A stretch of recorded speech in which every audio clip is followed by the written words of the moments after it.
Isang mapagpalang gabi po sa inyong lahat, mga minamahal naming tagapakinig. Sa bawat patak ng ulan sa labas ng ating mga bintana, may mga kwentong nabubuo, mga kwento ng pighati, pagsubok, at hindi inaasahang pag-asa.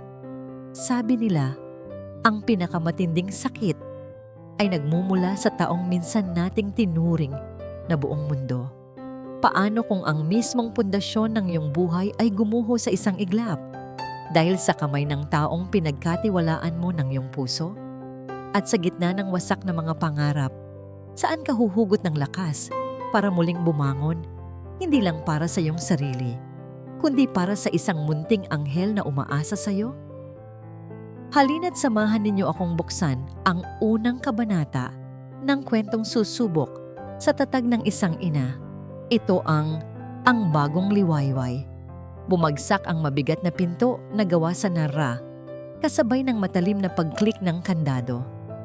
Ang tunog na yon ay parang isang sentensya, isang hatol na ipinataw kay Liwayway Alcantara sa gitna ng umuunos na gabi.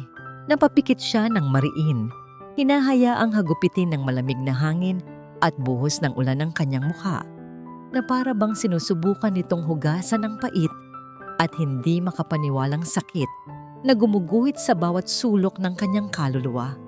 Sa kanyang mga bisig, mahigpit niyang yakap ang isang munting katawan na nababalot ng lampin. 3 araw.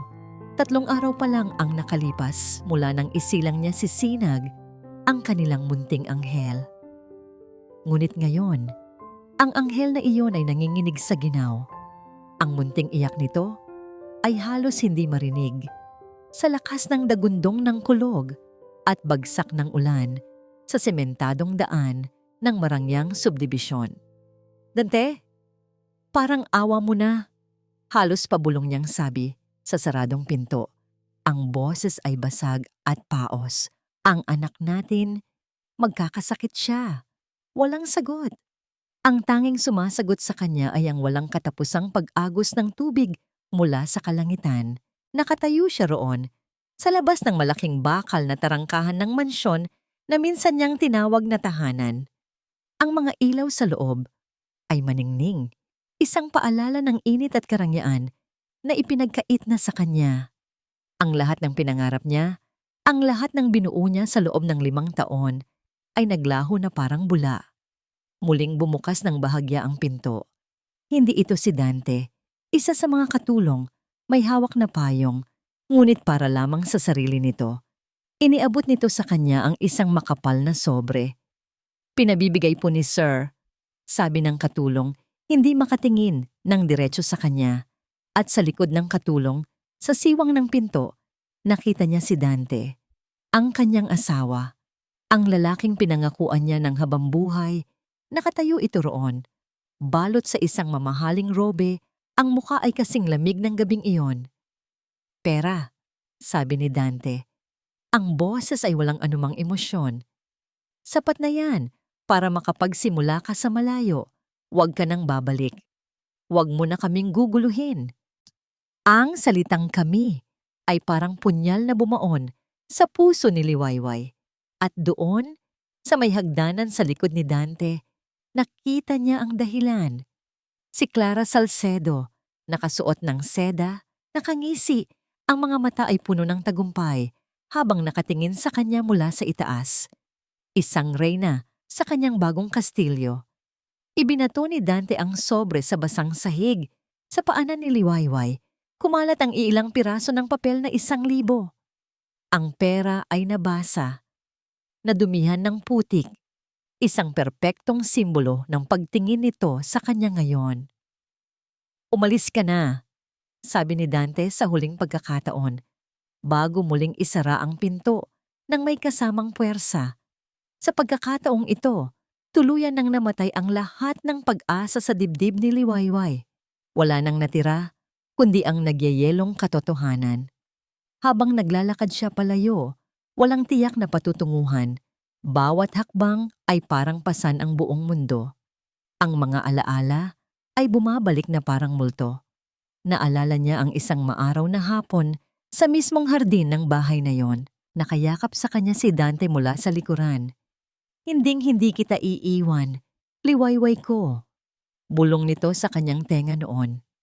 Ikaw ang aking umaga, ang aking liwanag sa pagsikat ng araw. Ang mga salitang yon na minsan ay musika sa kanyang pandinig, ngayon ay lason na sumusunog sa kanyang puso. Kasinungalingan, lahat ay kasinungalingan. Dinala siya ng kanyang mga paa sa hangganan ng subdibisyon patungo sa magulo at maingay na kalsada ng Maynila. Ang mga busina ng sasakyan at ang walang tigil na ulan ay lumikha ng isang nakabibinging ingay. Hindi niya alam kung saan pupunta. Wala siyang pera, maliban sa basang 500 piso sa kanyang bulsa. Wala siyang pamilya na matatatakbuhan. Si Dante na ang naging buong mundo niya. Napunta siya sa isang lugar na hindi niya kilala. Isang eskinita sa tinatawag nilang distrito ng Basang Bato. Madilim, maputik at amoy basura. Ang mga ilaw mula sa poste ay aandap-andap. Ito na ba ang katapusan niya? Ang impyernong kapalit ng paraisong minsan niyang naranan? Ang pag-iyak ni Sinag ang muling nagpabalik sa kanya sa kasalukuyan. Ang kanyang anak. Kailangan niyang maging matatag para sa anak niya. Ngunit ang kanyang katawan ay may sariling hangganan. Nanlalambot ang kanyang mga tuhod. Ang ginaw ay tumatagos na hanggang sa kanyang mga buto. Nagsimulang manlabo ang kanyang paningin. Sa gitna ng pagkahilo, natisod siya sa isang nakausling bato at bumagsak sa maputik na lupa. Napasigaw siya, hindi dahil sa sakit, kundi sa takot para sa sanggol na nasa kanyang mga bisig. Mahigpit niya itong niyakap sa kanyang dibdib, sinusubukang saluhin ang lahat ng bigat, protektahan ito mula sa anumang pinsala. Dito na ba sila mamamatay? Sa isang maruming eskinita na parang mga basurang itinapon, naramdaman niyang bumibigat na ang kanyang mga mata. Handa na siyang sumuko, ngunit bigla, tumila ang ulan sa kanyang ulunan. Sa unay, inakala niyang tumigil na ang unos, ngunit naririnig pa rin niya ang malakas na patak nito sa paligid. May aninong tumatakip sa kanya. Dahan-dahan niyang inangat ang kanyang tingin. Isang lumang payong na may butas-butas ang nakasilong sa kanila. Hawak ito ng isang matandang babae na may mga kulubot na sa mukha, ngunit may mga matang puno ng awa at pag-aalala. Ang liwanag mula sa malapit na poste ay nagbigay ng sinag sa kanyang maputing buhok. Inilahad ng matanda ang kanyang kamay. Ang kamay na yon ay kulubot at pagod na. Ngunit sa paningin ni Liwayway, ito ang pinakamatatag na bagay sa buong mundo. Anak, halika, sabi ng matanda sa isang boses na malumanay at puno ng pag-aaruga. Sumilong ka muna. Nagising si Liwayway sa isang kakatwang pamilyar na amoy. Amoy ng sinaing na kanin at pinakulo ang dahon ng pandan. Dahan-dahan niyang iminulat ang kanyang mga mata. Ang una niyang nakita ay isang kisameng gawa sa yero na may ilang maliliit na butas kung saan sumisilip ang liwanag ng umaga. Ang hangin ay amoy lupa at hamog. Malayo sa artipisyal na pabango ng air freshener sa mansyon, nakatiklop siya sa isang simpleng banig na nakalatag sa sahig na kawayan. May isang manipis, ngunit malinis na kumot na nakabalot sa kanya. Pamilyar ang pakiramdam. Parang bumalik siya sa kanyang pagkabata sa probinsya. Ngunit ang pakiramdam ng nostalgia ay mabilis na napalitan ng malamig na takot. Sinag. Napabalikwas siya ng bangon. Ang puso ay kumakabog ng mabilis. Inilibot niya ang kanyang paningin sa maliit na silid. Isa itong barong-barong na gawa sa pinagtagpi-tagping kahoy, ngunit malinis at maayos ang lahat. May isang maliit na mesa, 2 upuan, at isang altar na may imahe ng mahal na birhen. At doon, sa isang sulok, nakaupo sa tumba-tumba ang matandang babae mula kagabi. Sa mga bisig nito, mahimbing na natutulog si Sinag, balot sa isang makapal at malambot na pranela. Dahan-dahan itong umuugoy habang mahinang humuhuni ng isang lumang kundiman. Ang eksenang iyon, ang payapang pagtulog ng kanyang anak sa pangangalaga ng isang estranghero, ang nagpakalma sa nagwawalang puso ni Liwayway. Gising ka na pala, Ineng, sabi ng matanda. Isang ngiti ang mababasa sa kanyang mga mata. Hindi ito tumayo. Tila ayaw maistorbo ang pagkakatulog ng sanggol. Huwag kang mag-alala. Ligtas ang anak mo. Binihisan ko na siya at napadede ng kaunting gatas na binili ko kanina sa tindahan. Tumayo si Liwayway. Ang bawat galaw ay mabigat at masakit. Ang kanyang damit ay tuyo na.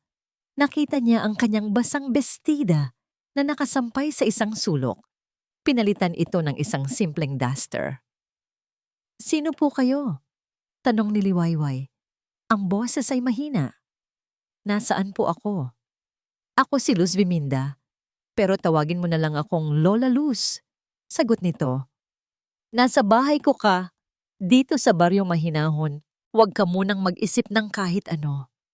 Kumain ka muna. Itinuro ni Lola Luz ang isang mangkok ng mainit na lugaw sa mesa. May sahog na itlog at tinadtad na dahon ng sibuyas. Kumalam ang sikmura ni Liwayway. Hindi niya namalayan kung gaano na siya kagutom. Umupo siya at nagsimulang kumain. Bawat subo ay mainit, bumubuhay sa kanyang nanlalamig na katawan. Habang kumakain, pinagmasdan niya si Lola Luz. Walang bakas ng paghuhusga sa mukha nito. Hindi ito nagtanong kung bakit siya nasa gitna ng kalye kagabi, kung sino ang ama ng kanyang anak, o kung saan siya nanggaling. Ang tanging naroon ay isang payapang pagtanggap na lalong nagpatindi sa bigat na nararamdaman ni Liwayway. Sanay siya sa mga transaksyon, sa mga relasyong may kapalit. Ang kabutihang walang hinihinging kapalit ay isang bagay na halos nakalimutan na niya. Dito sa amin, simple lang ang buhay. Biglang sabi ni Lola Luz na parang nabasa ang kanyang iniisip. Ang ingay na maririnig mo ay tilaok lang ng manok o tawag ng magtataho. Ang mga kapitbahay kilala ang isa't isa. Nagtutulungan. Sa labas, nagsimula nang marinig ni Liwayway ang mga tunog na sinasabi nito. May mga batang nagtatawanan, may nagwawalis ng bakuran, may nag-aalok ng pandesal. Isang mundo na ibang-iba sa tahimik at malalamig na pader ng mansyon kung saan ang bawat ngiti ay kalkulado at ang bawat kilos ay may motibo. Ang simpleng paglalarawang iyon ang tuluyang sumira sa pader na itinatayo ni Liwayway sa paligid ng kanyang puso. Ang init ng lugaw, ang payapang huni ni Lola Luz, ang mahimbing na pagtulog ni Sinag, lahat ng iyon ay nagsama-sama. Bigla, ang lahat ng sakit, lahat ng pighati, lahat ng pagtataksil na kinimkim niya kagabi ay bumulwak na parang isang sirang dam. Nabitawan niya ang kutsara. Yumuko siya sa mesa at humagulgol. Hindi ito isang tahimik na pag-iyak.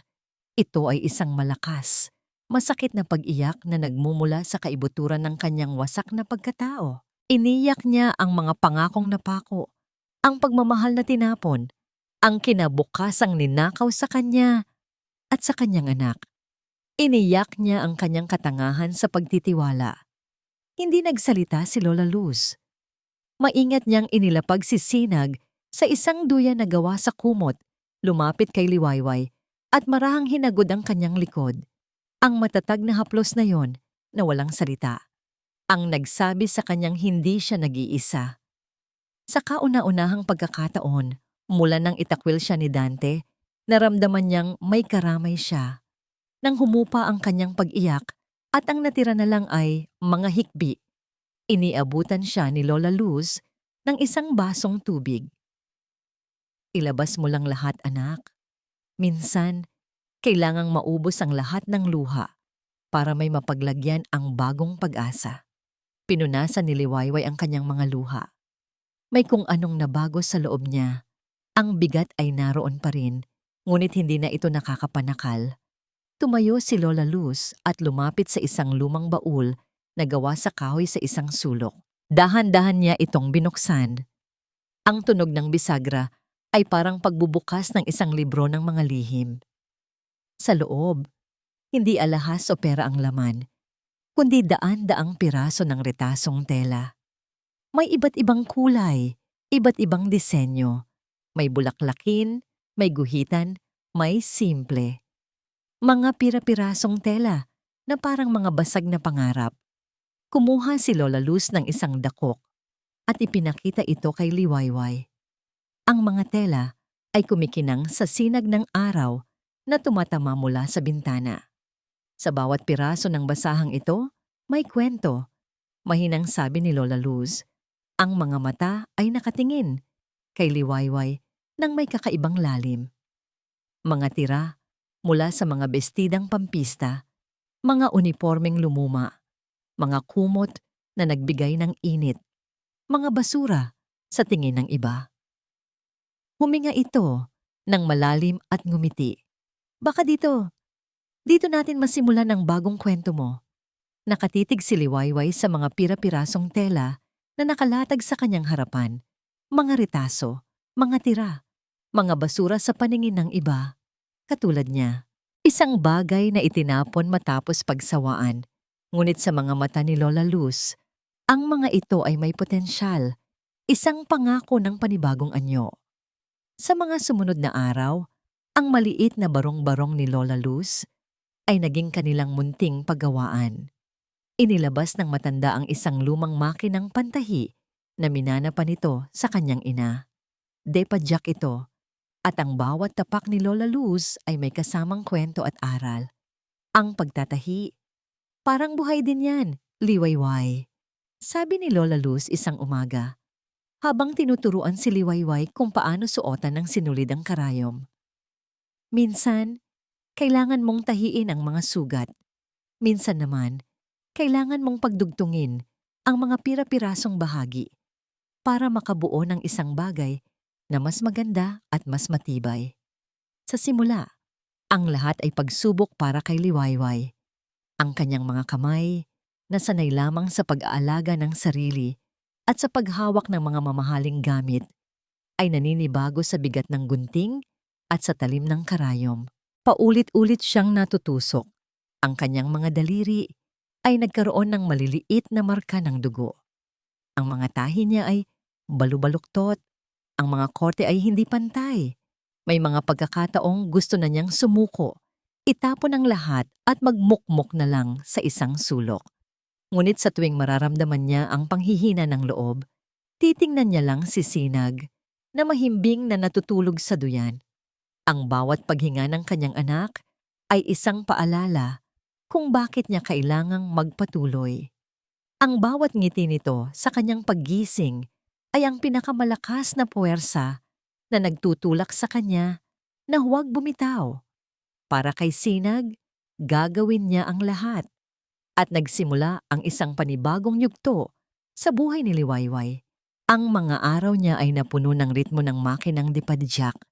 Ang gabi ay ginugugol niya sa paggugupit ng mga tela sa ilalim ng liwanag ng isang maliit na bombilya. Sa tabi niya, laging naroon si Lola Luz. Hindi nagsasaway, ngunit laging handang gumabay. Laging may ngiti ng pag-unawa. Dahan-dahan, ang mga tahi ni Liwayway ay nagsimulang gumanda at pumantay. Natutunan niyang pagtugmain ang mga kulay, paghaluin ang iba't ibang disenyo. Mula sa mga walang kwentang retaso, nakabuo siya ng mga munting pitaka, mga supot at kalaunan, mga bag na may kakaibang ganda at pagkakagawa. Ang bawat isa ay natatangi, may sariling kwento, may sariling kaluluwa. Isang Biyernes ng hapon, habang abala si Liwayway sa pagtatapos ng isang kulay asul na bag, inilapag ni Lola Luz ang isang bayong sa kanyang tabi. Magbihis ka, anak. Isama mo na yang mga natapos mo. Pupunta tayo sa night market, sabi nito. Kinabahan si Liwayway. Ibebenta ang mga gawa niya sa isang lugar na puno ng tao? Ang ideya ay nakakatakot. Ngunit nang makita niya ang tiwala sa mga mata ni Lola Luz, tumango na lang siya. Ang night market sa plaza ng Baryo Mahinahon ay isang makulay at maingay na lugar. Ang amoy ng inihaw na mais at banana Q ay humahalo sa sigawan ng mga nagtitinda at tawanan ng mga tao. Naglatag sila ng isang maliit na banig sa isang bakanting espasyo. Maingat na inayos ni Liwayway ang 5 niyang bag na gawa sa retas. Simple lang ang mga ito, ngunit malinis at matibay ang pagkakatahi. Sa unang oras, walang pumapansin sa kanila. Ang mga tao ay dumadaan lang, mas interesado sa mga kumikinang na alahas o mga ukay-ukay na damit. Nagsimulang manliit si Liwayway. Siguro ay nagkamali sila. Siguro ay walang halaga ang kanyang mga gawa. Nang akma na sana siyang mag-aya na umuwi, isang babaeng nasa katanghalian ang edad ang huminto sa kanilang pwesto. Kinuha nito ang kulay asul na bag, ang paborito ni Liwayway. Ang ganda naman nito, sabi ng babae. Hinahaplos ang iba't ibang tela na pinagtagpi-tagpi. Sino ang gumawa?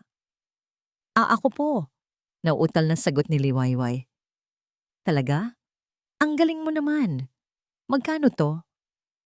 Napatitig si Liwayway kay Lola Luz na banayad na tumango. 150 piso po. Sige, bibilhin ko, sabi ng babae habang dinudukot ang kanyang pitaka. Inabot nito ang bayad kay Liwayway. Gawin mong 300. Ang 2 ay para sa'yo. Ang 1 ay para sa gawa mo. Ipagpatuloy mo lang yan, iha. May talento ka. Nakatitig lang si Liwayway sa 3 piraso ng 100 piso sa kanyang palad. Nang makaalis ang babae, hindi niya napigilan ang mga luhang namuo sa kanyang mga mata. Hindi ito luha ng pighati, kundi luha ng isang bagay na matagal na niyang hindi naramdaman. Kagalakan. Ang gabing iyon, naubos ang lahat ng 5 bag na dala niya. Habang naglalakad sila pauwi, mahigpit na hawak ni Liwayway ang 750 pesos sa kanyang kamay.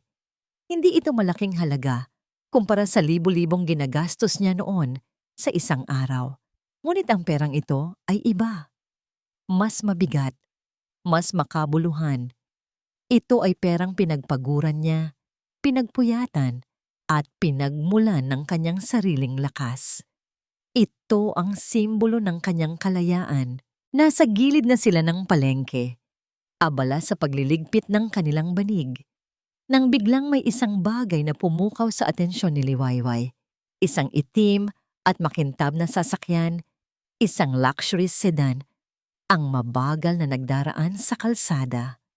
Tinted ang mga salamin nito, ngunit ang tatak at ang plaka ay pamilyar. Pamilyar na pamilyar.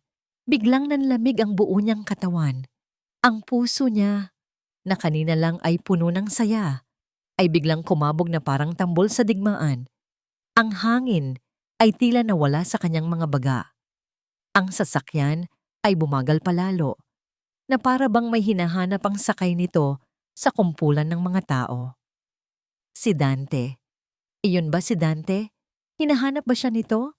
Nahanap na ba siya nito? Ang mga kristal na kopita ay nag-uumpugan sa isang mahinang tunog.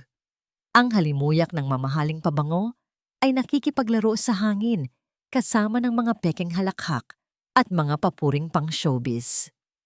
Para kay Dante Montenegro, ang lahat ng ito ay isang malaking teatro. At ngayong gabi, siya na naman ang bida, kasama ang kanyang leading lady. "You look stunning tonight, Mr. Montenegro," bati ng isang senador habang marang tinatapik ang kanyang balikat. "And you have the most beautiful partner, as always." Segunda naman ng asawa nito, nakatingin ng may paghanga kay Clara Salcedo na nakakapit sa braso ni Dante. "Thank you, Senator. You're too kind," sagot ni Dante. Isang perpektong ngiti ang nakapinta sa kanyang mukha. Isang ngiting hindi umaabot sa kanyang mga mata. Hawak niya ang baywang ni Clara. Ang pakiramdam ng mamahaling seda nito ay pamilyar na sa kanyang palad. Maganda si Clara. Walang duda. Perpekto siyang palamuti sa kanyang tabi.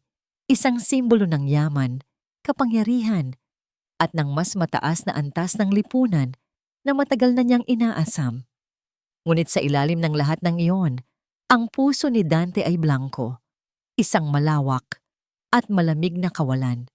Ang init na hinahanap niya ay hindi init ng pagmamahal, kundi ang init ng tagumpay at ambisyon.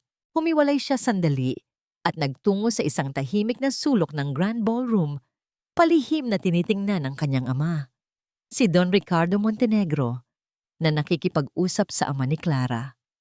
Ang matandang Montenegro ay isang haligi ng kapangyarihan, matalim ang tingin, laging seryoso at hindi marunong tumanggap ng pagkakamali. Siya ang nagturo kay Dante na sa mundong ito, ang emosyon ay kahinaan at ang pag-ibig ay para lamang sa mga mahihina. Lumapit ang kanyang ama sa kanya, hindi itong ngumiti. Ayusin mo ang pakikitungo mo sa mga Salcedo, sabi nito sa isang mababang boses na may diin.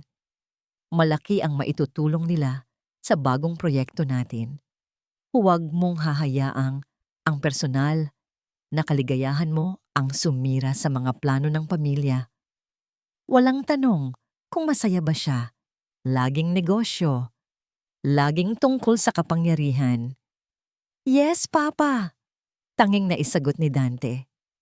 Nang gabing iyon, pauwi sa kanilang kondominium na may tanawin ng buong syudad, ang katahimikan sa loob ng sasakyan ay halos nakakabingi.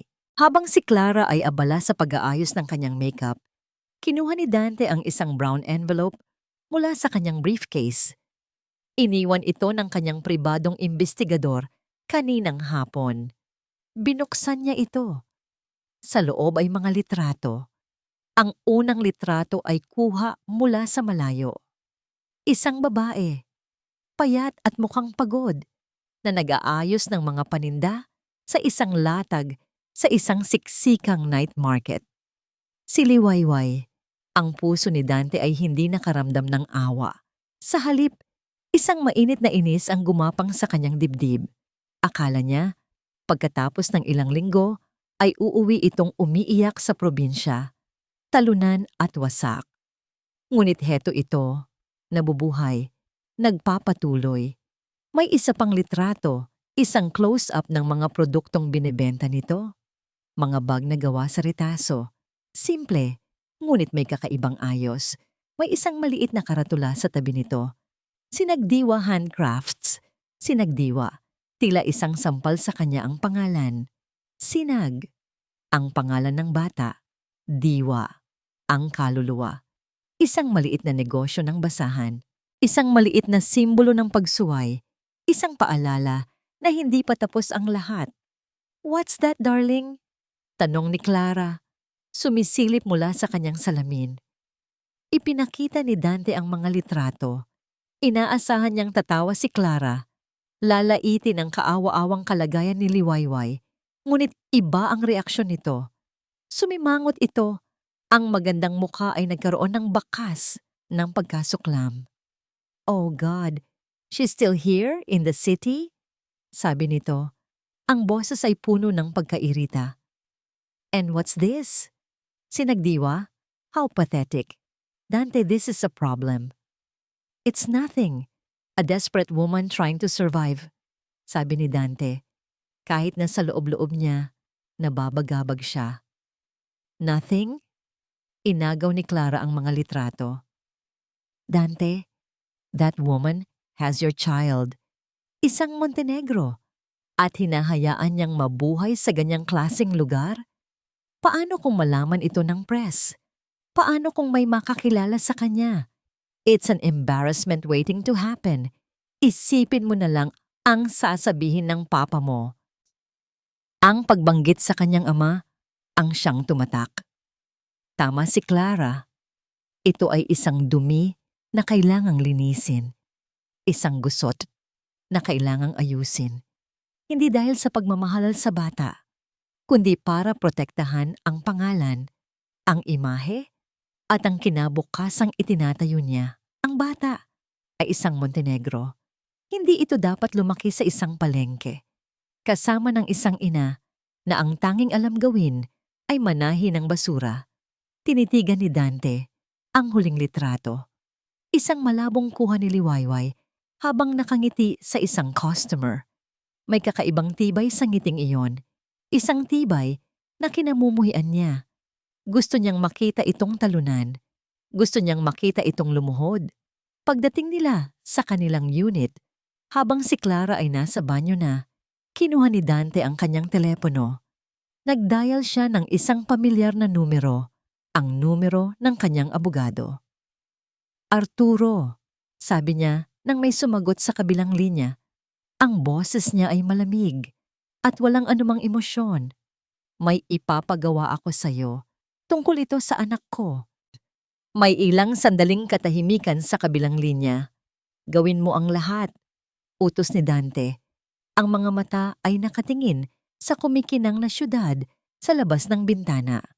Bawiin mo sa kanya ang anak ko. Ang sikat ng araw ay gumuhit ng gintong linya sa sahig na kawayan. Ang hangin ay sariwa, dala ang amoy ng kape at bagong lutong pandesal.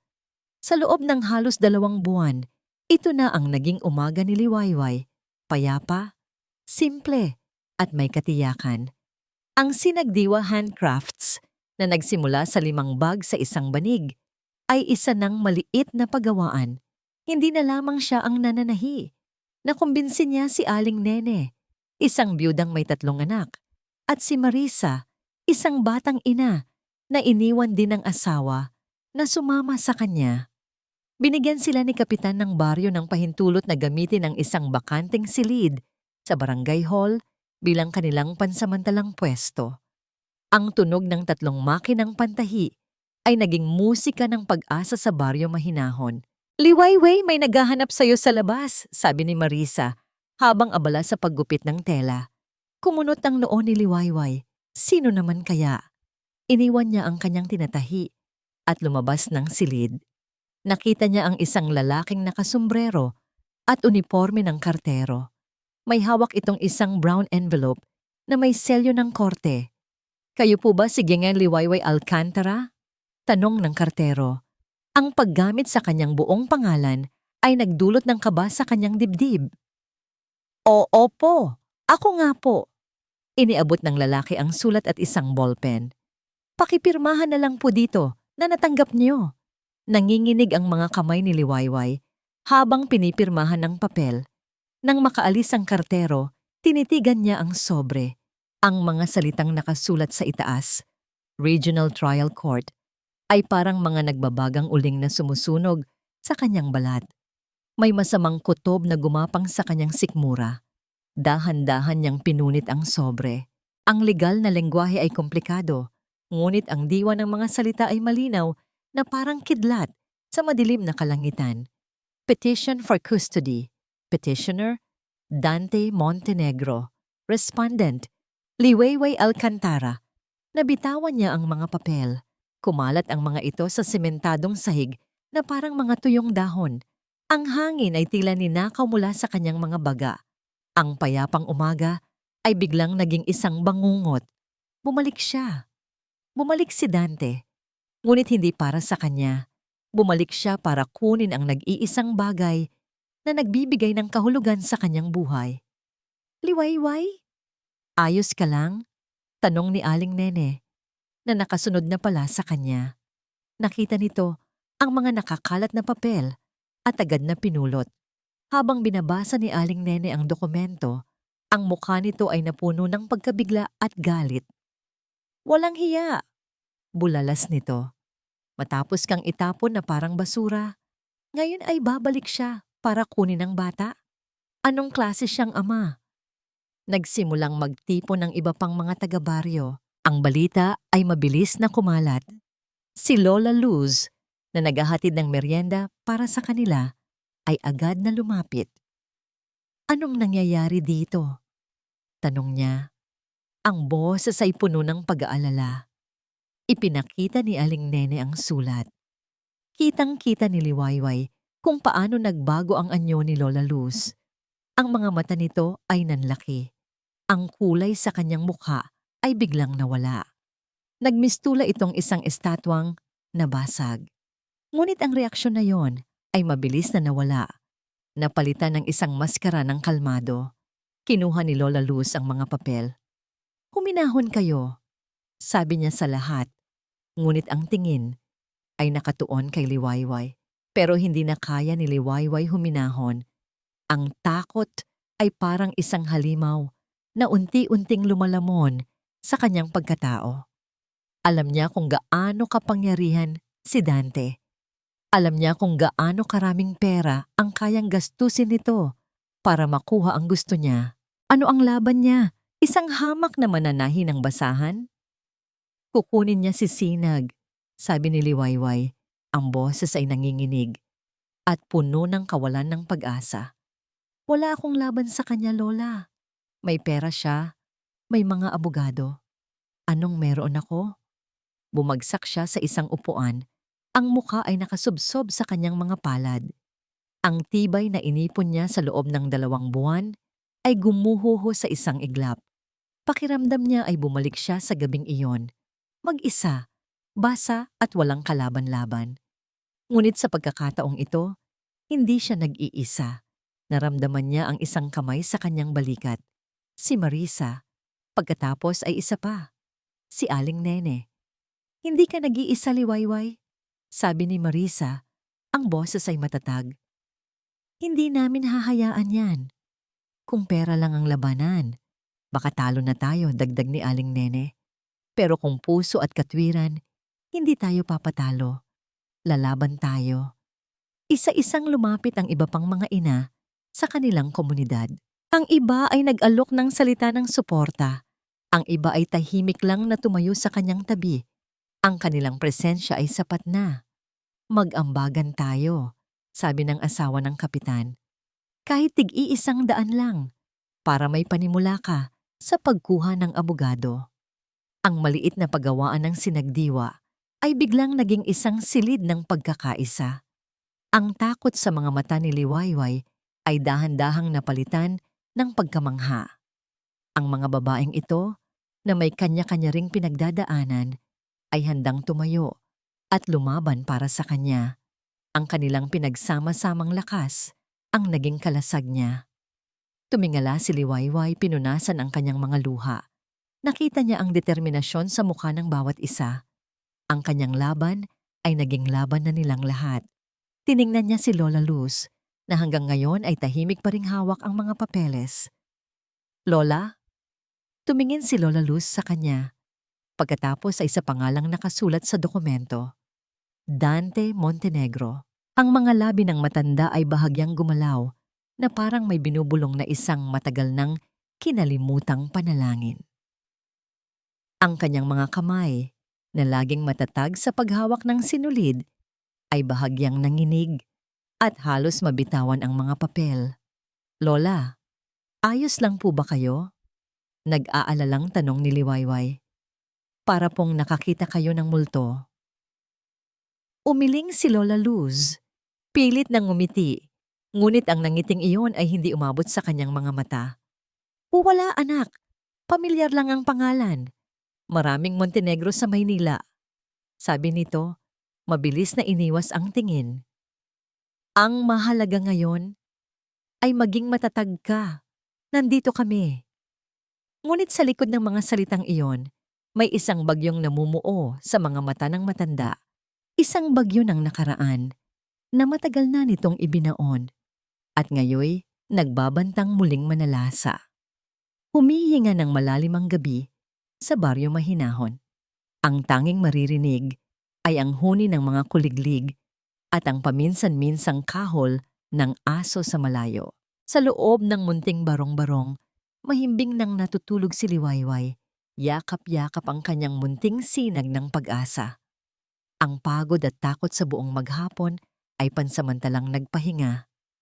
Ngunit para kay Luz Viminda o Lola Luz, ang gabi ay hindi kanlungan ng kapayapaan. Ito ay isang malawak na dagat ng mga alaala. Nakatayo siya sa tabi ng bintana. Nakatanaw sa madilim na abot-tanaw.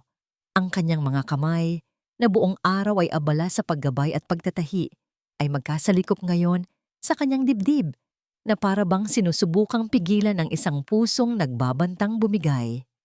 Ang pangalang iyon, Dante Montenegro. Paulit-ulit itong umalingaw-ngaw sa kanyang isipan, isang matalim na tunog na gumising sa mga multo na matagal na niyang sinubukang ibaon.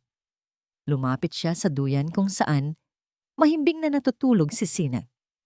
Ang munting mukha nito ay payapa. Walang kamalay-malay sa unos na paparating. Hinaplos niya ang malambot nitong pisngi. Isang luha ang pumatak mula sa kanyang mata at tumama sa kumot ng sanggol. "Patawarin mo ako, apo ko." Bulong niya sa hangin, ang boses ay basag. "Patawarin mo si Lola."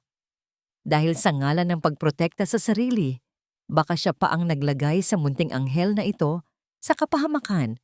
Ang pangalang Montenegro ay parang isang susi na nagbukas sa isang nakakandadong silid sa kanyang alaala. Bigla, bumalik siya sa nakaraan. Isang malaking mansyon, mas malaki pa sa mansyon kung saan itinaboy si Liwayway. Ang sahig ay marmol, malamig sa kanyang mga paa. Nakatayo siya sa harap ng isang lalaking matikas, ang tindig, ngunit may mga matang kasing lamig ng yelo. Si Ricardo Montenegro, ang kanyang asawa. "Ano na namang kalokohan itong naririnig ko na tumutulong ka sa mga hardinero?" Tanong ni Ricardo. Ang boses ay mababa, ngunit puno ng pagbabanta. Isang sampal ang dumapo sa kanyang pisngi, mabilis at matunog. Napahawak siya sa kanyang mukha, hindi sa sakit kundi sa kahihiyan.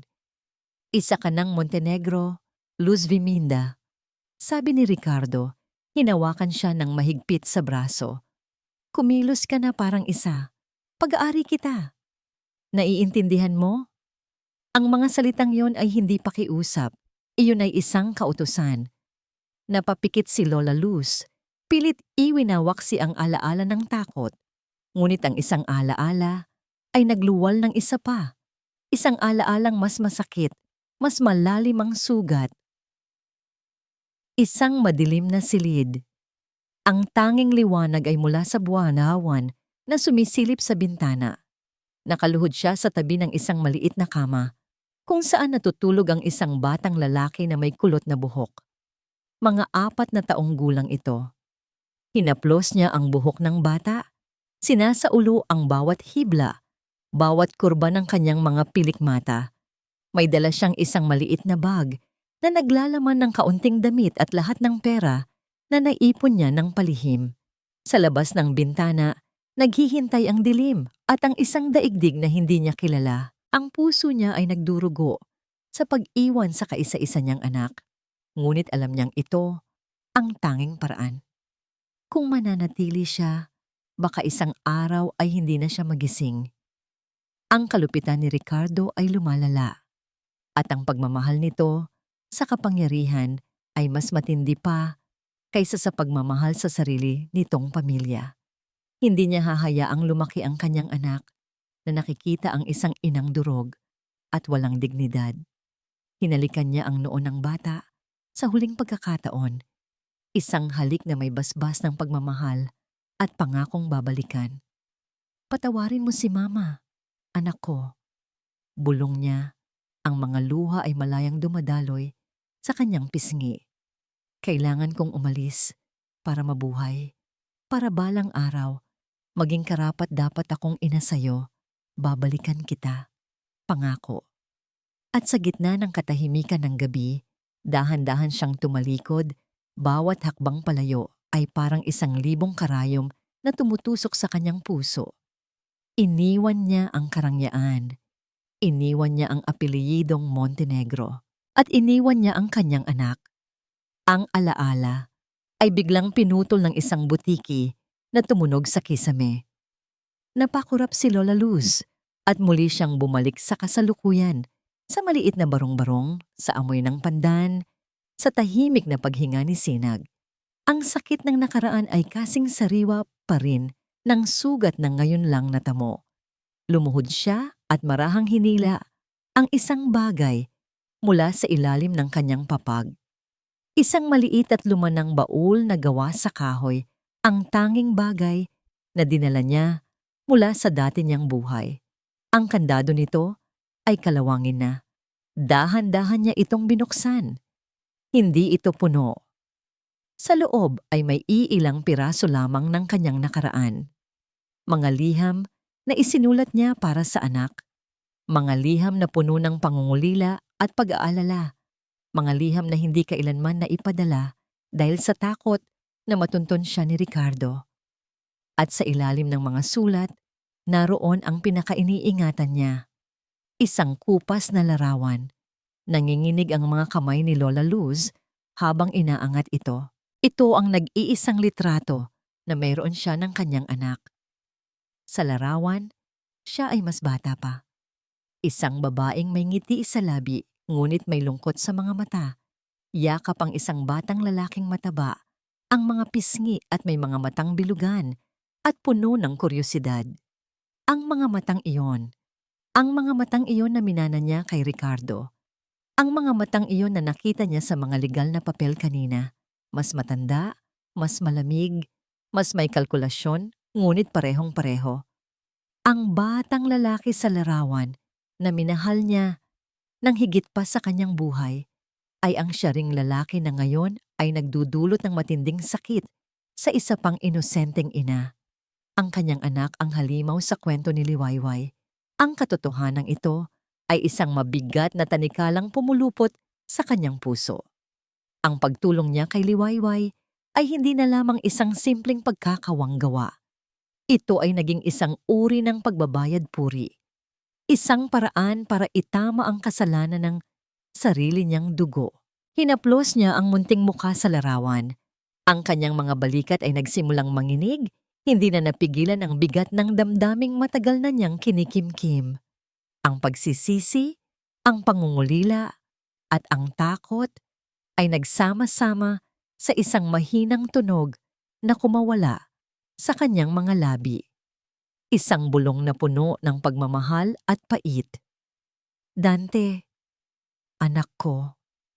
Sa tulong ng paunang perang nalikom mula sa buong baryo mahinahon, nakakuha si Liwayway ng isang abogadong inirekomenda ng kanilang kapitan, si Attorney Romero, isang batang abogado na may puso para sa mga inaapi. Sa unang pagkikita nila, kahit paano ay nabuhayan ng loob si Liwayway. Mayroon na siyang kakampi sa legal na laban. Ang mahalaga ay nasa iyo ang bata mula ng isilang.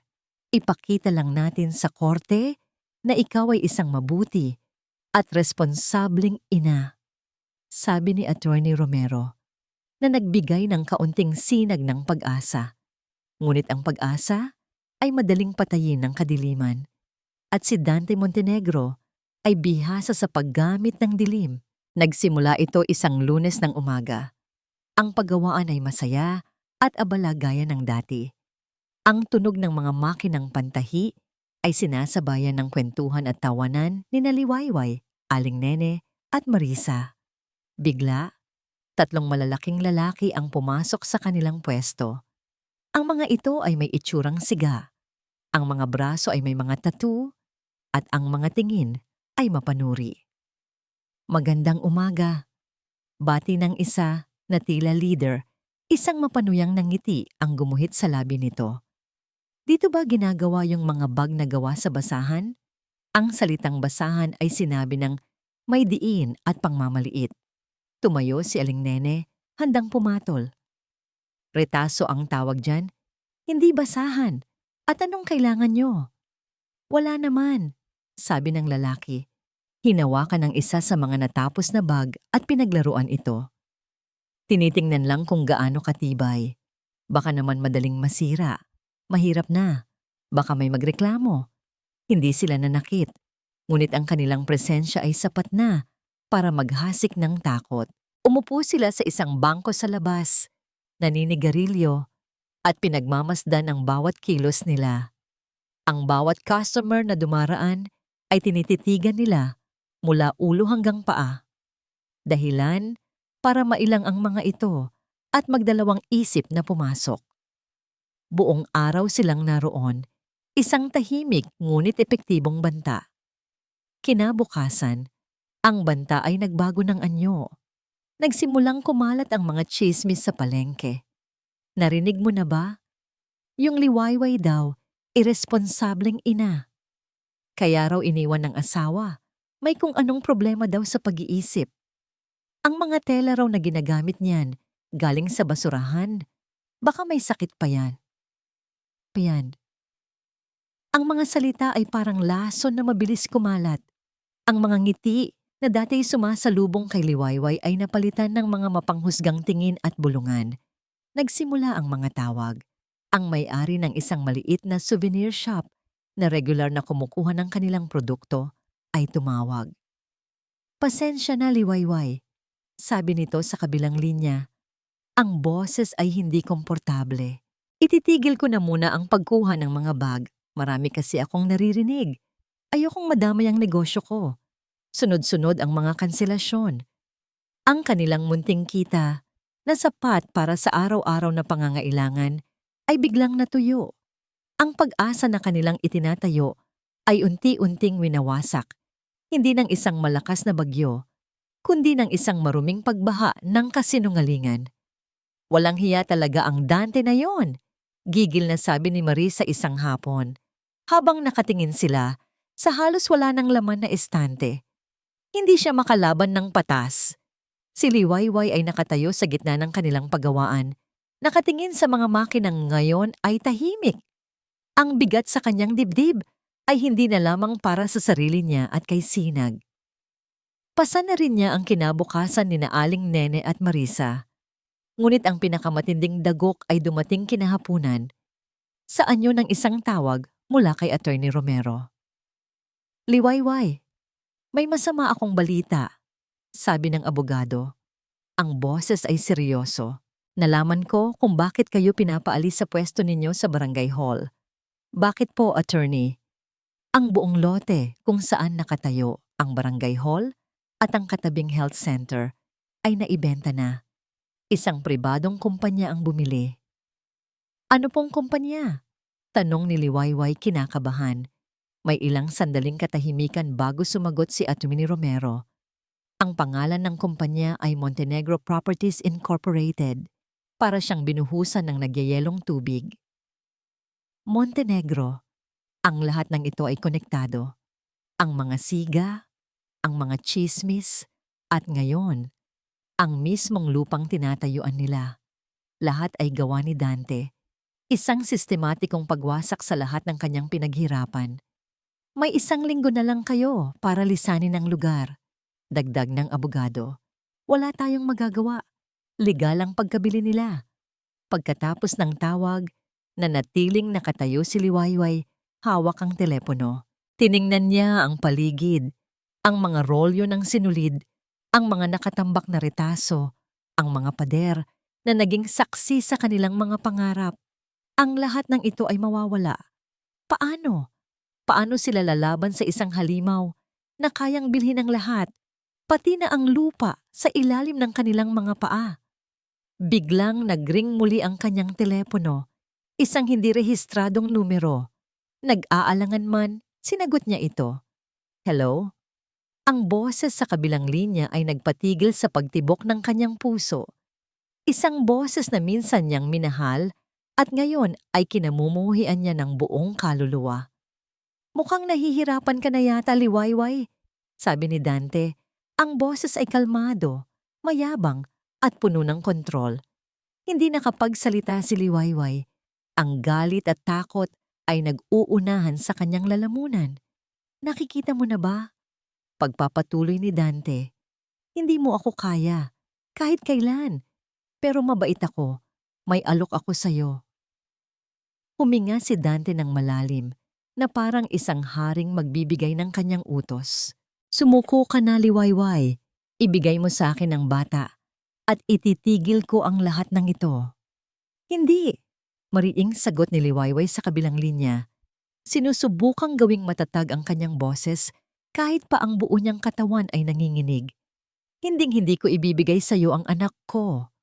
Isang malamig na tawa ang narinig niya mula kay Dante. "Talaga? Tingnan natin kung hanggang saan yang tapang mo. Ang orasan ay tumatakbo, Liwayway." At ibinaba nito ang tawag. Naiwan si Liwayway na nakatayo. Ang telepono ay tila nakadikit sa kanyang tainga.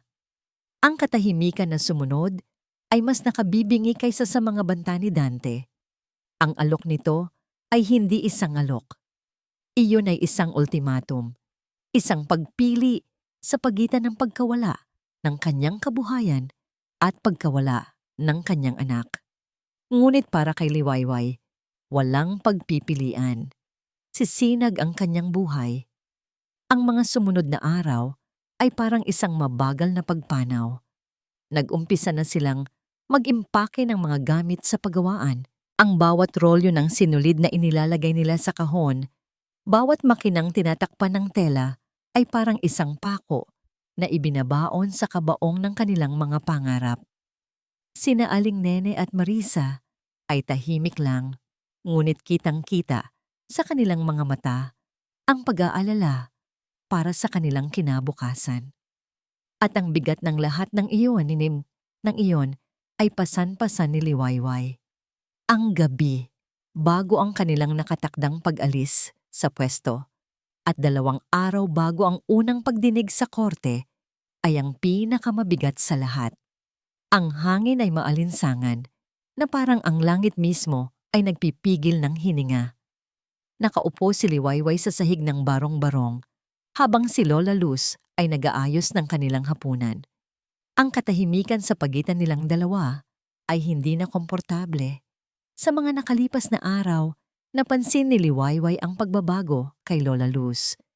Mas madalas itong tahimik, malalim ang iniisip, at may lungkot sa mga mata na hindi maipaliwanag.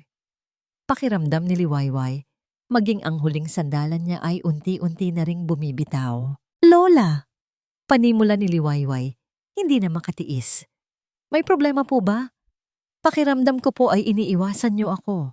Natigilan si Lola Luz sa paghihiwa ng gulay. Hindi ito lumingon. Marami lang akong iniisip, anak. Ang mga nangyayari, nababagabag ako para sa'yo.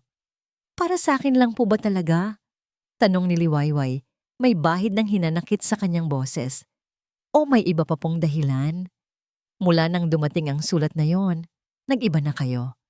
Ang pangalang iyon? Montenegro. May alam po ba kayo na hindi nyo sinasabi sa akin?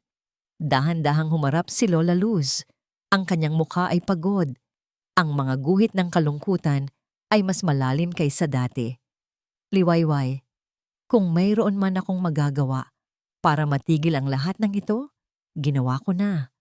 Maniwala ka. Pero wala po kayong ginagawa. Hindi na napigilan ni Liwayway ang kanyang emosyon. Pakiramdam ko po ay nag-iisa na naman ako. Pakiramdam ko lahat ng tao sa paligid ko ay may itinatago o iniiwan ako. Katulad niya. Ang sakit ng pagtataksil ni Dante ay muling nanariwa.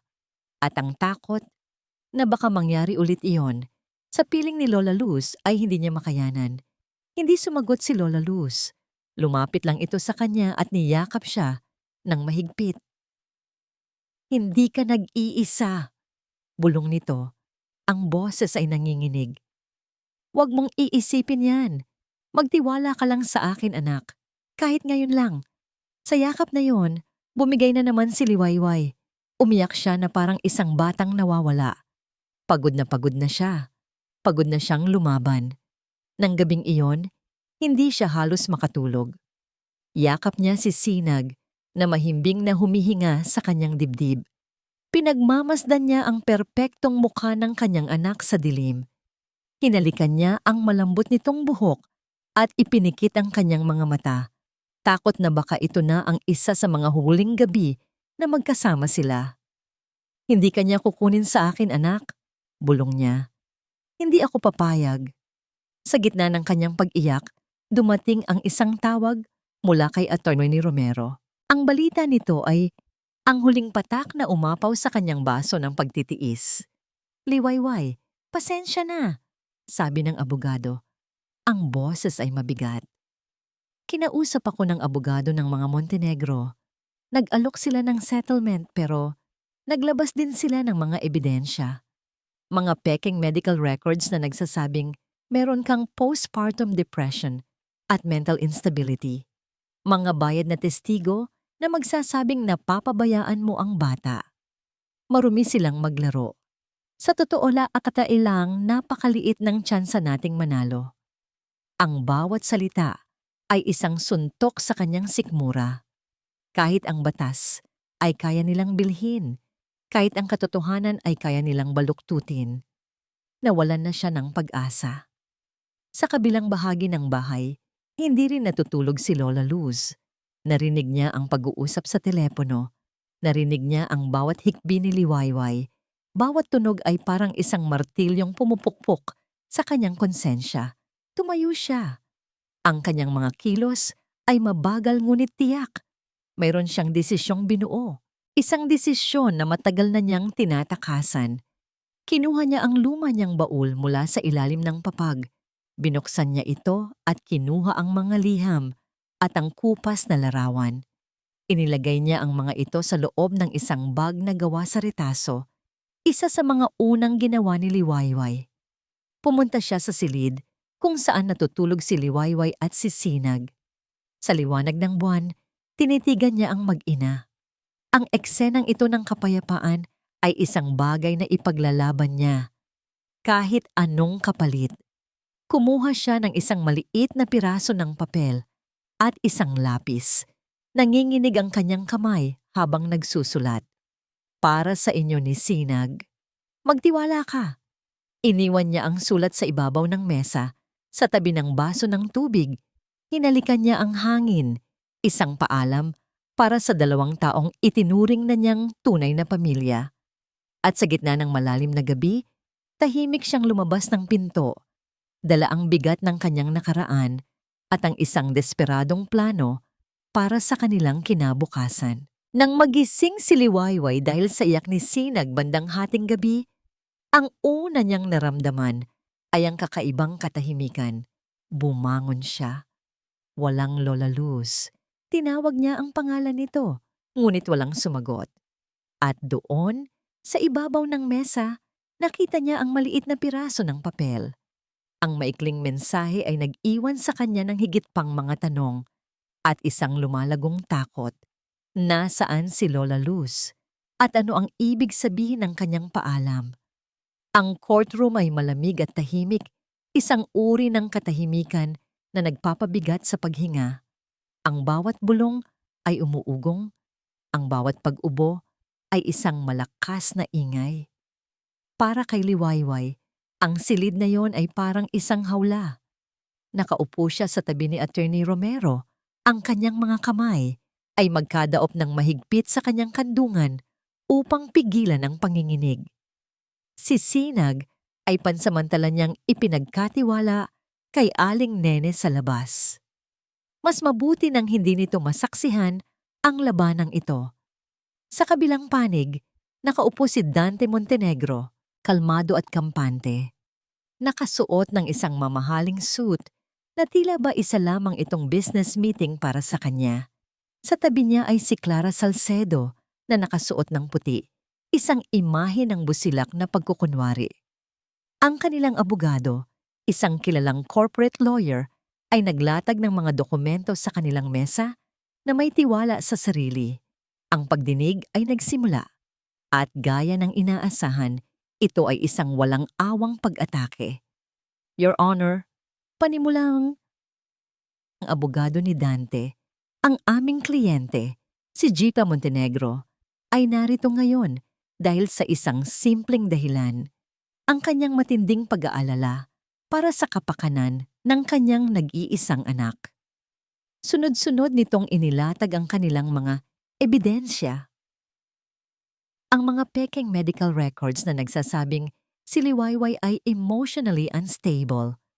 Ang mga salaysay mula sa mga bayarang testigo, isang pekeng kapitbahay, isang pekeng social worker, na pawang nagsasabing napapabayaan ni Liwayway ang bata dahil sa pagiging abala nito sa pagbebenta ng basahan. Bawat salita ay isang kasinungalingan, ngunit sa loob ng korte, ang mga ito ay tunog katotohanan. Sinubukan ni Atty. Romero na lumaban. Kinuwestiyon niya ang kredibilidad ng mga testigo. Itinuro ang biglaang paglitaw ng pag-aalala ni Dante matapos nitong itaboy si Liwayway. Ngunit ang kabilang panig ay laging may sagot. Sila ay mas handa, mas makapangyarihan. Nang si Liwayway na ang tinawag sa witness stand, ang bawat tanong ng abogado ni Dante ay isang patibong. Jeng Alcantara, hindi ba totoo na wala kang permanenteng tirahan At nakikitira ka lamang sa isang matanda sa isang barong-barong? Opo, pero totoo rin ba na wala kang regular na trabaho at ang iyong kinikita ay hindi sapat para sa mga pangangailangan ng isang sanggol? Mayroon po akong... At hindi ba totoong may mga gabi na iniiyak mo na lang ang iyong mga problema? Isang senyales ng matinding emotional distress? Pinipilipit nito ang bawat katotohanan, ginagawang sandata laban sa kanya. Ang kanyang pagiging mahirap ay ginawang kapabayaan. Ang kanyang mga luha ay ginawang kabaliwan. Naramdaman ni Liwayway na siya ay unti-unting ginigisa sa ilalim ng malamig at mapanghusgang tingin ng lahat. Tumingin siya sa hukom, isang babaeng nasa mga 50 anyos. May bakas ng awa sa mga mata nito, ngunit ang batas ay batas. At ang mga ebidensya, kahit peke, ay nakasalansan laban sa kanya.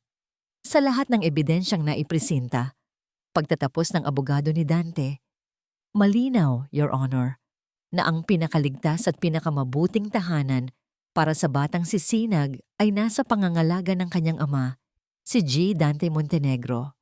Isang martilyo ang tila pumukpok sa dibdib ni Liwayway. Ito na ba yon? Ito na ba ang katapusan? Tumingin siya kay Dante. Sa unang pagkakataon, nagtama ang kanilang mga mata. Walang bakas ng pagsisisi o pagmamahal doon. Tanging ang malamig na kislap ng tagumpay. Ang hukom ay umubo, hudyat na magbibigay na ito ng kanyang paunang desisyon, batay sa mga dokumentong isinumite at sa mga testimonya. Ngunit bago pa man niya matapos ang kanyang sasabihin, isang malakas na tunog ang pumutol sa katahimikan. Bumukas ang pinto ng courtroom. Lahat ng mga mata ay napalingon sa pinto. Nakatayo roon ang isang babae.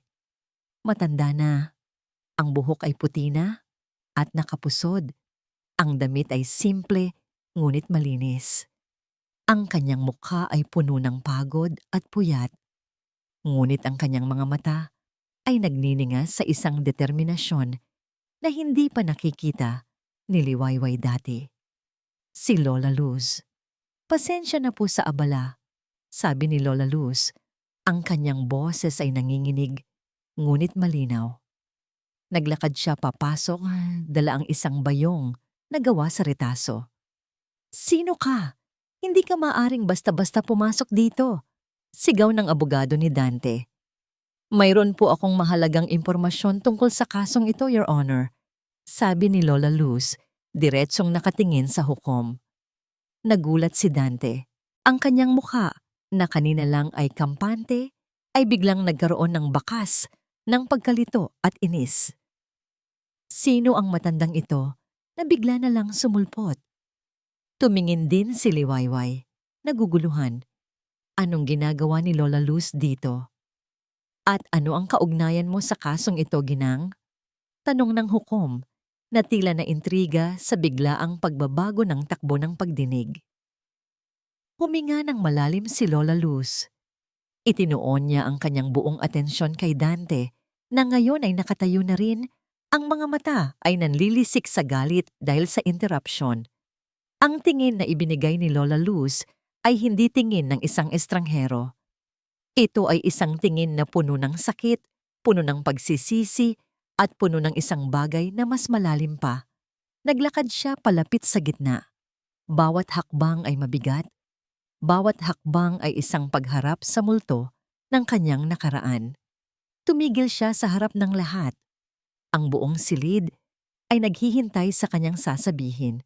Tumingin siyang muli kay Dante, ang lalaking sumira sa buhay ni Liwayway, ang lalaking nagtangkang kunin si Sinag. At sa gitna ng nakabibinging katahimikan ng korte, nagsalita si Lola Luz. Ang kanyang boses ay maliig, malinaw, at hindi mapag-aalinlanganan. Ako po si Luz Viminda Corpus. Huminga siya ng malalim. Inihahanda ang sarili para sa bigat ng mga salitang bibitawan. Ang tunay na ina ni Dante Montenegro. Isang kolektibong paghinga ang narinig sa buong courtroom. Ang pahayag ni Lola Luz ay parang isang malakas na kulog na yumanig sa pundasyon ng silid. Si Liliwayway ay napanganga, hindi makapaniwala sa kanyang narinig. Ang isip niya ay naglakbay pabalik sa mga kakaibang titig ni Lola Luz sa tuwing bababuwing nababanggit ang pangalan ni Dante, sa panginginig ng kamay nito nang hawakan ang mga legal na papel. Sa lungkot sa mga mata nito na hindi niya maintindihan, lahat ng yon ay biglang nagkaroon ng kahulugan. Protesta, Your Honor. Ito ay isang panloloko. Sigaw ng abogado ni Dante, sinusubukang bawiin ang kontrol sa sitwasyon. Ang babaeng ito ay malinaw na may problema sa pag-iisip at ginagamit lamang ng kabilang panig para guluhin ang pagdinig. Ngunit ang reaksyon ni Dante ang nagpatunay sa lahat. Ang kulay sa kanyang mukha ay nawala. Nakatitig siya kay Lola Luz na parang nakakita ng multo. Isang multo mula sa isang nakaraang matagal na niyang ibinaon. Ang imahe ng isang inang abandonado ay biglang nagbalik. Hindi bilang isang malabong alaala, kundi bilang isang matandang babae na nakatayo sa kanyang harapan, handang sirain ang lahat ng kanyang itinayo. Katahimikan, utos ng hukom. Ang kanyang boses ay may awtoridad. Tumingin siya kay Lola Luz. Ginang, ang iyong sinasabi ay isang seryosong akusasyon. Mayroon ka bang patunay? Tumango si Lola Luz. Dahan-dahan niyang inilabas ang mga laman ng kanyang bayong. Una, ang kupas na larawan. Inabot niya ito sa alguwasil para ihatid sa hukom. Ako po yan, Your Honor. 30 taon na ang nakalipas, sabi niya. Ang boses ay matatag na ngayon. At ang batang lalaki na yakap ko ay si Dante. Tiningnan ng hukom ang larawan. Pagkatapos ay tumingin kay Dante. Kahit sino ay makikita ang pagkakahawig. Ang mga mata, ang hugis ng mukha. Ito ay maaaring peke. Giit ni Dante. Ang kanyang boses ay may bahid na ng pagkataranta. Kung ganoon, baka hindi peke ang mga ito. Sagot ni Lola Luz. Inilabas niya ang mga lumang liham at isang manipis na kwaderno, ang kanyang personal na tala-arawan. Sa loob ng maraming taon, Your Honor, tiniis ko ang pang-aabuso ng aking asawa, si Ricardo Montenegro. Nakasulat dito ang lahat ng ginawa niya sa akin. Ngunit umalis ako hindi lang para sa sarili ko. Umalis ako dahil natakot ako sa kung anong klaseng halimaw ang maaaring kahinatnan ng aking anak kung lalaki siya sa isang tahanan ng puno ng kasakiman at walang pagmamahal. Ang kanyang tingin ay bumalik kay Dante, puno ng pait at pagsisisi. Patawad anak, mukhang huli na ang lahat. Binuksan niya ang huling pahina ng kanyang tala-arawan. Pero hindi lang yan ang dahilan kung bakit ako narito. Narito ako para sa hustisya. Hustisya para kay Liwayway Alcantara. Tumingin siya kay Liwayway, isang tingin ng paumanhin at pag-unawa. Your Honor, ang pamilyang Montenegro ay may malaking utang sa pamilyang Alcantara. Pagpapatuloy ni Lola Luz, inilabas niya ang isang luma at naninilaw na dokumento, isang titulo ng lupa. Ang lupang kinatitirikan ngayon ng isa sa mga pabrika ng Montenegro sa Laguna ay dating pag-aari ng mga magulang ni Liwayway, isang lupain na sa pilitang kinuha ni Ricardo Montenegro sa pamamagitan ng panloloko at pananakot na siyang naging sanhi ng kanilang pagkalugi at maagang pagkamatay. Isang malakas na ang kumawala sa mga labi ni Liwayway. Ang kwento ng kanyang mga magulang, ang biglaang pagbagsak ng kanilang negosyo, ang kanilang hindi maipaliwanag na kalungkutan hanggang sa huling sandali. Lahat ay konektado pala. Ang paglapit ni Dante kay Liwayway ay hindi nagkataon lamang. Sabi ni Lola Luz, ang kanyang boses ay tumataas na. Ito ay isang kalkuladong hakbang para siguraduhin ang huling tagapagmana ng mga Alcantara ay nasa kanyang mga kamay, para walang anumang multo ng nakaraan ang babalik para guluhin sila. Kasinungalingan, sigaw ni Dante, hindi na makapagpigil. Wala kang alam, isa kang mangmang na babaeng nang iwan ng sariling anak. Iniwan kita para mabuhay. Sagot ni Lola Luz. Ang mga luha ay bumabagsak na sa kanyang pisngi. Isang bagay na hindi mo maintindihan dahil ang alam mo lang ay manakit para makuha ang gusto mo. At ngayon, gusto mong kunin ang bata hindi dahil sa pagmamahal, kundi para burahin ang huling bakas ng iyong kasalanan kay Liwayway. Gusto mong itago ang iyong apo dahil isa siyang kahihiyan sa bago mong mayaman na pamilya. Ang bawat salita ni Lola Luz ay isang malakas na sampal sa pagkatao ni Dante. Ang lahat ng maskara niya ay natanggal. Ang imahe ng isang nag-aalalang ama ay gumuho at ang lumitaw ay isang sakim, duwag at desperadong tao. Si Clara Salcedo at ang kanyang ama ay dahan-dahang lumalayo kay Dante na parang isang barkong lumulubog na iniiwan ng mga daga. Ang kanilang alyansa ay nakabase sa kapangyarihan at imahe at ngayon, ang imahe na yon ay durog na. Tama na! Sigaw ni Dante. Ang kanyang pagiging kalmado ay tuluyan ng naglaho. Sumugod siya na tila aatakehin si Lola Luz. Ngunit mabilis siyang hinarang ng mga gwardiya ng korte. Nagwala siya, nagmura at ipinakita ang tunay niyang kulay sa harap ng hukom at ng lahat. Sa gitna ng kaguluhan, ang hukom ay pumukpok ng kanyang martilyo ng malakas. Order in the court! Nang tumahimik ang lahat, ang tanging maririnig na lang ay ang paghahabol ng hininga ni Dante habang pinipigilan ng mga gwardiya. Ang kanyang mamahaling suit ay gusot na. Ang kanyang perpektong ayos na buhok ay gulo na. Wasak na ang kanyang imahe. Tumingin ang hukom sa mga ebidensyang dala ni Lola Luz pagkatapos sa isa nagwawalang si Dante at sa wakas, kay Liwayway na tahimik na umiiyak sa kanyang upuan. Luha ng sakit, ng gulat, at ng isang uri ng mapait na kalayaan. Ang desisyon ay malinaw na. Nang matapos ang kaguluhan at ilabas si Dante ng courtroom, naiwan si Liwayway na nakatitig kay Lola Luz. Ang matanda ay nakatayo sa gitna, nanginginig, na parang isang sundalong sugatan matapos ang isang matinding labanan. Dahan-dahang lumapit si Liwayway. Wala siyang masabi. Paano niya pasasalamatan ang isang taong nagsakripisyo ng sarili nitong katahimikan para ibigay sa kanya ang hustisya?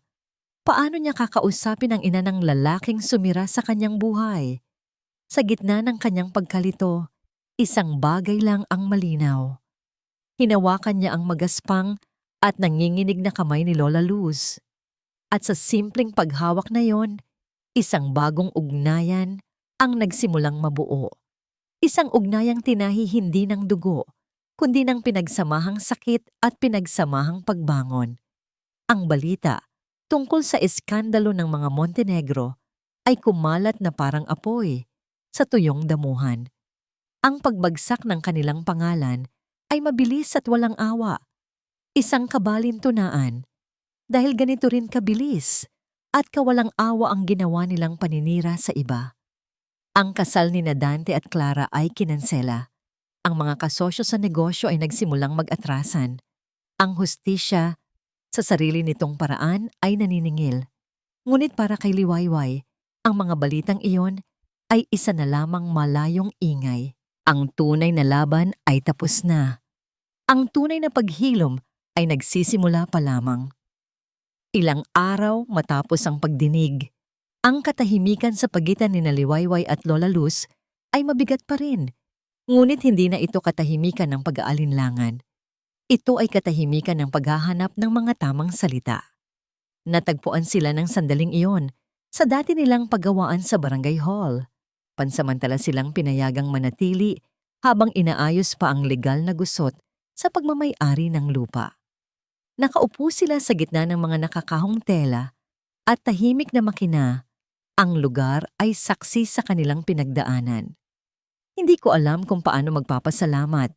Unang nagsalita, si Liwayway. Ang boses ay mahina. Ang ginawa niyo po, isinakripisyo niyo ang sarili niyong katahimikan. Tumingin si Lola Luz sa kanya. Ang mga mata ay may bakas pa rin ng kalungkutan. Wala akong isinakripisyo, Liwayway. Ibinalik ko lang ang isang bagay na matagal ko nang dapat ginawa. Ang hustisya ay para sa pamilya mo at ang pagprotekta sa iyo at kay Sinag, iyon ay para sa akin. Huminga ito ng malalim. Nang makita kita sa gitna ng ulan noong gabing iyon, yakap ang iyong anak, nakita ko ang sarili ko. Ang babaeng gustong-gusto kong maging noon. Isang inang handang gawin ang lahat, kahit na mag-isa. Siguro, sa pagtulong sa'yo, tinutulungan ko rin ang sarili kong bumalik sa nakaraan at itama ang mga pagkakamali ko. Hindi po kayo nagkamali, sabi ni Liwayway, hinawakan ng kamay ng matanda. Umalis kayo para mabuhay. Iyon ang pinakamatapang na bagay na maaaring gawin ng isang ina. Sa mga salitang iyon, isang nangiti ang unti-unting sumilay sa mga labi ni Lola Luz, isang tunay na ngiti na sa wakas ay umabot sa kanyang mga mata. At sa sandaling iyon, ang huling pader sa pagitan nila ay tuluyan ng gumuho. Hindi na siya ang ina ni Dante. Hindi na siya ang babaeng tinulungan lang si Liwayway. Siya na si Lola Luz, ang kanyang ina, ang lola ni Sinag. Ang pagbabago ay hindi nagtapos doon. Dahil sa atensyon ng media sa kaso, ang kwento ng Sinagdiwa Handcrafts ay biglang nakilala. Ang kwento ng isang inang itinaboy na bumangon mula sa mga retaso para ipaglaban ang kanyang anak ay isang kwentong yumakap sa puso ng marami. Isang umaga, isang babaeng reporter mula sa isang sikat na morning show ang dumating sa Baryo Mahinahon. Gusto nilang i-feature ang kwento ni Liwayway. Sa una, nag-atubili siya. Ayaw na niyang balikan ang sakit. Ngunit napagtanto niya na ang kanyang kwento ay hindi na lamang tungkol sa kanya. Ito ay naging kwento na rin ng pag-asa para sa ibang mga babae na nasa katulad niyang sitwasyon. Pumayag siya. Ang interview ay ginawa sa mismong paggawaan. Kasama niya sina Aling Nene at Marisa, na buong pagmamalaking ipinakita ang kanilang mga gawa. Ikinuwento ni Liwayway ang lahat. Hindi na may pait, kundi may aral. Ang bawat piraso ng retaso, sabi niya, ay simbolo na kahit ang mga bagay na itinuturing na basura ay maaaring maging isang obra maestra kapag pinagdugtong-dugtong ng may pagmamahal at determinasyon. Pagkatapos ng araw na yon, bumuhos ang suporta. Ang mga tawag ay hindi na tungkol sa pagkansela, kundi tungkol sa mga bagong order. Ang mga mensahe sa social media ay puno ng paghanga at pagbibigay lakas. Ang mga organisasyong tumutulong sa mga kababaihan ay nag-alok ng tulong, mga seminar sa pagnenegosyo, mga donasyong makina, at suportang legal. Ang Sinagdiwa Handcrafts, na minsan ay nasa bingit ng pagkawala, ay muling isinilang. Mas malaki, mas matatag, at may mas malalim na layunin. Isang hapon, habang abala sila sa pag-aasikaso ng dagsanang mga order, isang email ang dumating sa lumang laptop na ipinahiram sa kanila. Galing ito sa isang international non-profit organization na nakabase sa Europa. Napanood daw nila ang kwento ni Liwayway online. Humanga sila sa kalidad ng mga produkto at sa misyon ng Sinagdiwa na tulungan ang mga single mothers. Nag-aalok sila ng isang malaking kontrata, isang partnership para i-export ang mga bag sa kanilang mga fair trade shops sa iba't ibang bansa. Ito ay isang oportunidad na hindi nila kailanman pinangarap. Nakatitig si Liwayway sa screen ng laptop. Ang mga mata ay nanlalabo dahil sa mga luhang namumuo. Tinawag niya si Lola Luz. Lola, tingnan niyo po ito. Binasa ni Lola Luz ang email. Dahan-dahan, isang malawak na ngiti ang gumuhit sa kanyang mukha. Niyakap niya si Liwayway ng mahigpit. Ito na anak, bulong ni Lola Luz. Ito na ang tunay na bagong Liwayway. Tumingin si Liwayway sa labas ng bintana. Ang araw ay papalubog, nag-iiwan ng magagandang kulay kahel at lila sa kalangitan. Para sa kanya, hindi iyon paglubog. Iyon ay isang pangako ng isang mas magandang pagsikat kinabukasan. Lumipas ang 3 taon. Ang dating bakanteng lote sa tabi ng barangay hall na minsan ay naging simbolo ng panunupil ng mga Montenegro ay isa ng makulay at buhay na lugar. Dito ngayon nakatayo ang 2 palapag na gusali ng Sinagdiwa Social Enterprise. Ang ingay ng mga makinang pantahi mula sa production area sa unang palapag ay humahalo sa tawanan ng mga bata mula sa maliit na daycare center sa 2 palapag. Hindi na lamang ito isang pagawaan. Ito ay naging isang tahanan, isang kanlungan para sa mga babaeng minsan ay sinubok ng tadhana. Sa labas, sa isang munting hardin, isang selebrasyon ang nagaganap. Ito ang 3 anibersaryo ng Sinagdiwa. May mga banderitas na gawa sa retasong tela, mga lamesang puno ng pagkain, at higit sa lahat, mga mukhang puno ng ngiti. Nakatayo sa isang maliit na entablado si Liwayway Alcantara. Wala na ang bakas ng takot at kawalan ng pag-asa sa kanyang mga mata. Sa halip, ang mga ito ay kumikinang sa tiwala at pasasalamat. Ang kanyang simpleng bestida ay sinamahan ng isang kwintas na gawa sa mga butones at tela. Isang regalo mula sa mga bata sa daycare. Magandang hapon po sa inyong lahat. Panimula niya, ang kanyang boses ay malinaw at matatag, umaabot sa bawat sulok ng hardin. 3 taon na po ang nakalipas, mula nang magsimula ang Sinagdiwa sa 5 bag na nakalatag sa isang banig. Marami pong nagbago, pero may isang bagay na hindi magbabago, ang paniniwala na ang bawat isa sa atin, lalo na ang mga ina, ay may kakayahang tahiin ang sarili nating kinabukasan.